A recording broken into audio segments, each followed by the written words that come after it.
Hi Pisces! This is Pisces Hub. Welcome to my channel. So for today's video, gagawa tayo ng reading na think of a person reading. Okay? So, again, think of a person. Alamin natin kung ano yung gusto niya sabihin sa'yo gamit itong The Hidden Truth Oracle cards. Okay? So, pwede ko na po siyang hindi na-explain pa further, Pisces. Basta basahin natin kung ano yung mga gustong sabihin ng taong dinidil niyo po. Okay? Pwede siya sa love, pwede sa taong kakilala mo, kaibigan, katrabaho, family member, kung sino man. Okay? Reminder lang po na ito ay general reading po. So, pwede pong mag-resonate sa'yo, pwede pong hindi. And this is a timeless reading. So, kahit anong araw, buwan, taon mo to napanood, basta tugma sa sitwasyon niyo po, take lang. Pag hindi, wag pong ipilit. Okay? So, ano po yung maposibleng mangyari for Pisces? Hindi.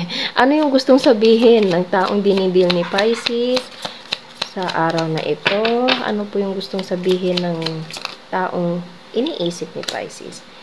I left you before you could leave me. Ano pa? I am afraid to contact you. So, pwedeng merong separation sa inyo, Pisces.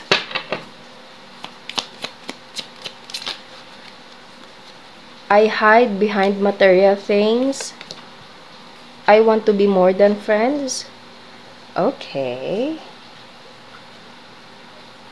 Pwede hindi kayo nag-uusap ng taong to, Pisces, pero meron pa ring string or connection sa inyong dalawa. Parang naririnig ko yung word na pataasan ng ego, pataasan ng pride, Pisces. Okay. I am grateful for the spiritual lesson. Okay. So, ano pa po yung gustong sabihin? I feel you leaving me behind. Okay.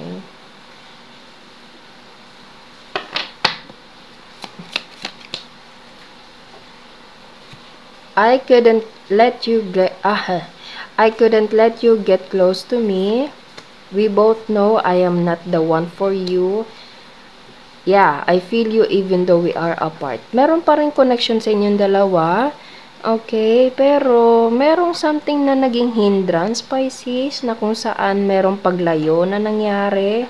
Okay, and it's either you or this person is parang magkaibigan siguro kayo kasi meron tayo ditong I want to be more than friends, pero I don't know, baka merong lumayo, merong gustong mag-pursue, merong tumakbo, merong naghihintay, or pwedeng pareho kayo naghihintayan, Pisces. Sinabi ko kanina, parang pataasan ng pride, okay? And we both know I am not the one for you. I feel you even though we are apart. Yeah. Konektado pa rin kayo. Kasi siguro parang recent lang ito nangyari, Pisces. Oh my, I love you unconditionally. Yes, mahal yung isa't isa, Pisces. Pwede ito sa love, pwede po ito sa pagkakaibigan po, or sa family members, or kung sino man ito. Basta meron something na deep connection sa inyong dalawa, pero merong parted ways na nangyari. Okay, so, pero andun pa rin yung love. Sobrang love. I love you unconditionally. Finding out the truth crushed me. Pwede meron siyang nalaman na obviously nasaktan siya. I wish I had treated you better.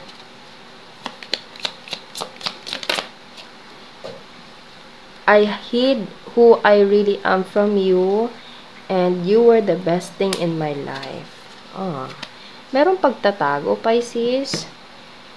Hindi pagsasabi ng totoo or something like parang, ayun nga, parang instead na sabihin yung gustong sabihin or gawin yung dapat gawin is parang napangunahan ng takot or napangunahan ng pride, kaya parang ginagawa yung mga bagay na, alam mo yun, yung feeling nila, feeling yung dalawa, or feeling niya, feeling mo, Pisces, na parang ito yung makakatulong sa inyo para, alam mo yun, hindi maging konektado pa sa taong dinidil niyo po. Okay, so obviously merong connection pa rin pero hindi kayo nag-uusap ng taong ito. Okay, so hindi siya ganun kagandahan yung mga lumalabas, Pisces, pero take nyo na kung saan mag-resonate. So kuha tayo ng mga initials, random words kung sino or ano po yung mga konektado for Pisces sa araw na ito. Meron tayo ditong past person, magulang, tahimik,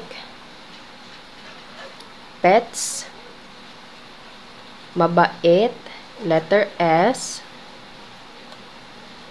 madaldal, car,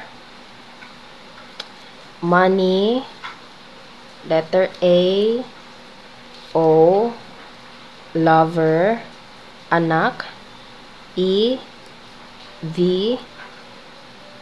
visa, moreno-morena, connection, meron tayo ditong letter H, and maliit ang ilong. Okay, so, pwedeng nandito yung mga initials, random words, pwede pong wala, it's okay lang, okay? So, yun po ang ating reading for Pisces sa araw na ito, sa taong dinidil niya po, at naway nag-resonate, nagustuhan niyo po, Pisces. Huwag niyo po sanang kalimutan na mag-like at mag-subscribe po sa ating channel, and click the bell button para ma-notify po kayo sa next videos na i-upload natin, okay? So, thank you, Pisces, and God bless!